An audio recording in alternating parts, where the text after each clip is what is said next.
The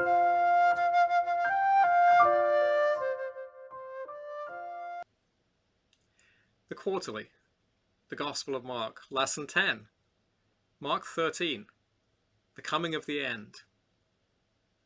Mark 13 is sometimes called the Olivet Discourse, since it contains Jesus' teaching that was delivered on the Mount of Olives, just outside the city of Jerusalem, immediately across the valley from the temple.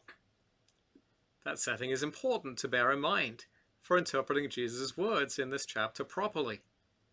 The sermon represents some of Jesus' most complex ideas concerning the judgment that was coming imminently upon Jerusalem and eventually upon the whole world. The sermon was a response to the disciples marveling at the beauty and wonder of the temple. Even its very stones were impressive. Chapter 13, verse 1. But Jesus declared that such splendor would not protect it against God's judgment in the days ahead. The time was at hand when the temple would be utterly destroyed. Verse 2. The disciples naturally understood Jesus to be predicting the end of all things. For if the Jerusalem temple were to be destroyed again, how could the world survive? 4 of them, Peter, James, John, and Andrew, therefore asked Jesus privately what would be the signs of this impending catastrophe. And in response, Jesus answered 2 distinct questions: the signs of the coming destruction of Jerusalem and the signs of the end of the world. The central focus of Jesus' teaching was not designed to enable believers to make predictions about the date of his return. Rather, it was that we should remain constantly alert and ready for the unexpected second advent of the Son of Man. It's important to remember that Jesus' words were meaningful and significant for the original disciples, and therefore have value for all believers, whether or not we actually live on the brink of Christ's final return. The occasioning incident for this discussion was a visit to the temple in Jerusalem, where Jesus had been teaching in direct opposition to the religious leaders of his day. The temple of Jesus' day was a beautiful edifice extended and restored by King Herod shortly before. Like many tourists, the disciples were impressed by the temple's splendor and magnificence. Yet the place that God had chosen for his name to dwell, according to Deuteronomy 12:11 and Nehemiah 1:9, was now in the hands of those whose opposition to Jesus set them in direct opposition to Israel's God. God had judged the Jerusalem temple before because of the sins of his people. See Ezekiel 8:2-11. And he would do so again. Jesus' prophecy was fulfilled in the sack of Jerusalem by the Romans in AD 70, when the temple was looted and destroyed. It has never been rebuilt since then, and the site is currently occupied by a mosque. It's only a short walk from the temple down and across the steep valley that separates it from the Mount of Olives. As its name suggests, the Mount of Olives would have been covered with olive groves at this time, and it provided a pleasant and shady place to sit and enjoy the view. Jesus sat down there with 4 of his closest disciples, James, John, Andrew, and Peter, and they pressed him to explain more about when these things would happen. Verse 3. By these things, they likely meant the destruction of the temple that Jesus had just predicted. But Jesus' answer is much larger than their question. It includes the coming destruction of the temple, but it also speaks of the larger remaking of the entire universe. Some of the things that Jesus predicted in this chapter would have already happened by the time Mark wrote his gospel, or shortly thereafter, which would have served to validate Jesus' prophetic credentials to Mark's audience. Others among his predictions have not yet come to pass. Sorting out those 2 categories is far from simple, and good scholars remain divided on some of these questions. Jesus begins with warnings that no one should lead the disciples astray, but that they should be on guard. Verses 5 and 9. The warning against being led astray reinforces our point that these things are not easy to understand. Specifically, Jesus warned of the danger of being led astray by false Christs, verse 6, by times of great international turmoil, verses 7 and 8, and by natural disasters such as earthquakes and famines, verse 8.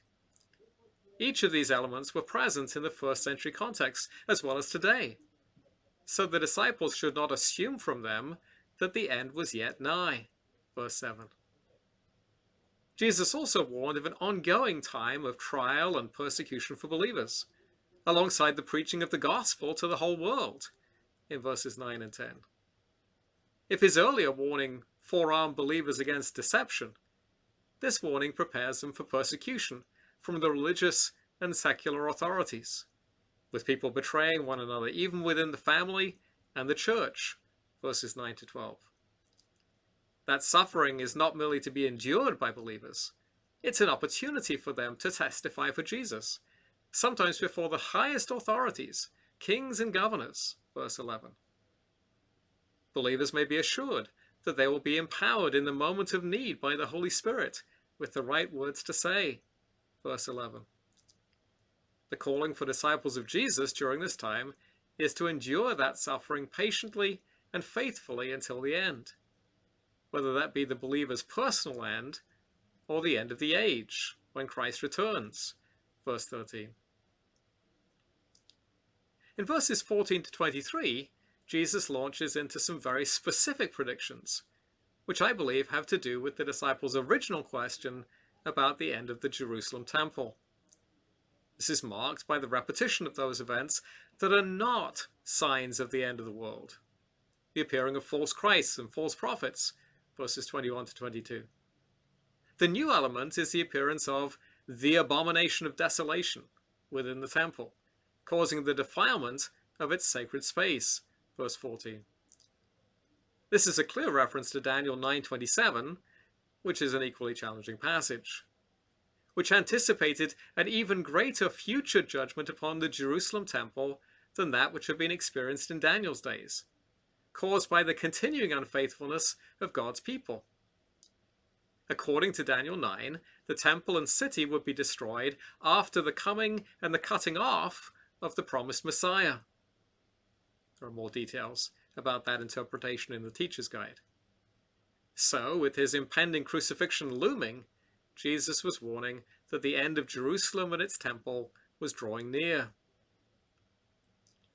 In spite of Mark's editorial comment, "Let the reader understand," the nature of the specific sign that was to warn his disciples of this coming destruction has vexed interpreters ever since. However, we do know that many Christians fled Jerusalem prior to the invasion of Titus, and we do know that his invasion took place in the summer, verses 14 to 18. So it appears that the original readers got the message, praying and acting accordingly. From the events of AD 70, Jesus' attention moves to the larger events of his ultimate return in the remainder of the chapter. He expresses these things in typically apocalyptic language, with the most solid and fixed objects, the sun, moon, and stars falling from the sky, and a shaking up of all creation, verses 24 to 25. See Haggai 2. But these are just a sideshow to the return of the Son of Man in his exalted glory, as anticipated in Daniel 7:13. The Son of Man rides on the clouds, an attribute of the Lord himself, Psalm 104:3. And he sends his angels out to gather in his elect safely from the four corners of the universe.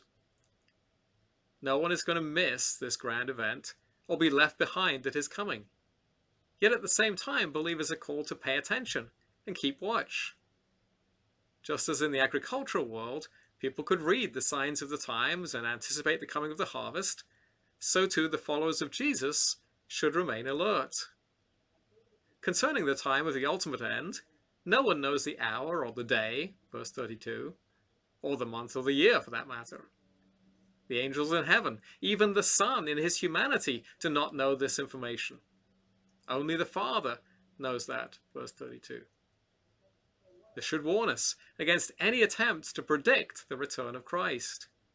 Our calling is simply to watch and stay awake, so that whenever he comes, be that soon or after a lengthy wait, we may be found ready to greet him.